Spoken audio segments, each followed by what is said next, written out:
تو human capacity building, انسانی صلاحیتوں کو بنانا، یہی ہمارا مشن ہے، اور اس میں دو امپورٹنٹ پوائنٹ ہے جس پہ ہم کام لگاتار کر رہے ہیں، اور اس کی بہت ساری باتیں ابھی مینشن کی گئی ہیں۔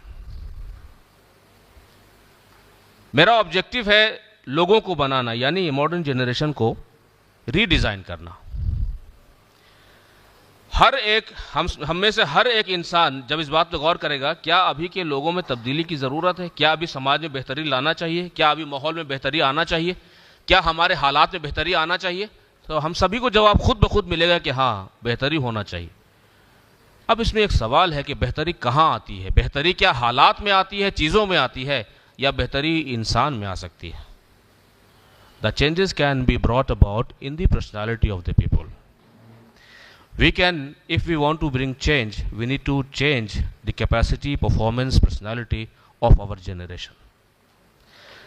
جو ابھی اسٹوڈنٹ ہیں ان کی بھی، اور جو اسٹوڈنٹس کی زندگی سے آگے آ کر کے پروفیشنل لائف میں آ گئے ان کی بھی۔ اس کام کو کرنے کے لیے انسٹرومنٹ کیا ہے؟ ایجوکیشن، جس پہ تھوڑی بہت چرچا انکلوڈ کی گئی۔ ایجوکیشنل انسٹیٹیوشنس ہمارے دیش کے اندر 658 یونیورسٹیز ہیں لگ بھگ، اور لگ بھگ 40,000 کالجز ہیں، لیکن زیادہ تر جو انسٹیٹیوشنس ہیں وہ نان پریمیم انسٹیٹیوشنس ہیں، جہاں دیش کے زیادہ تر نوجوان، ہمارے قوم کے نوجوان زیادہ تر جہاں پڑھتے ہیں، non premium institutions. What is the output personality of our institutions? Educational institution میں پڑھنے کے بعد جو آؤٹ پٹ پرسنالٹی ہے ہمارے نوجوانوں کی، وہ کیا ہے؟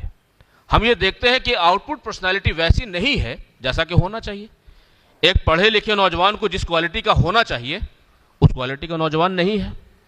ہائیلی کوالیفائڈ ہونے کے باوجود کسی آدمی کو جیسا عام طور پہ جنریشن کو ہونا چاہیے، جو کوالٹیز موجود ہونی چاہیے، چاہے اس کے سبجیکٹ نالج کی، چاہے اس کے اپنے روزگار کے سلسلے میں، چاہے اس کے اپنے کیریکٹر کے سلسلے میں، چاہے اس کی سینس آف سوشل رسپانسبلٹی کے سلسلے میں، چاہے اس کی ایبلٹی ٹورڈز نیشن بلڈنگ میں، اور چاہے اس کا contribution towards global leadership of our country. ان لحاظ سے جب ہم دیکھیں گے تو ہم ویسے نوجوان پروڈیوس نہیں کر پا رہے ہیں اپنے ایجوکیشنل انسٹیٹیوشن سے، اور ایسے نوجوان کی ہمیں ضرورت ہے۔ لہٰذا یہ ضرورت ہے کہ ہم اپنے ایجوکیشنل انسٹیٹیوشنس کے پرفارمنس کو ری تھنک کریں، اور ایجوکیشنل انسٹیٹیوشن کے پرفارمنس اور پروڈکٹیوٹی کو امپروو کر دیں۔ تو اسی ایجوکیشنل انسٹیٹیوشن کو امپروو کرنے کے لیے ہمارا مشن ہے IDC، انسٹیٹیوشنل ڈیولپمنٹ کنسلٹیشن۔ اس کے ذریعہ ہم یہ کوشش کرتے ہیں کہ جو ایگزسٹنگ ایجوکیشنل انسٹیٹیوشن ہیں اور جو کوالٹی، جو ایجوکیشن ابھی دی جا رہی ہے اور بچے پروڈیوس ہو رہے ہیں، تو اگر انسٹیٹیوشن کا ہی پرفارمنس ہم نے امپروو کر دیا تو جو پڑھ کے نوجوان جنریشن نکلے گی ان کی output personality that would be as per the requirement, اگر ہم کوشش کریں گے ویسی تو۔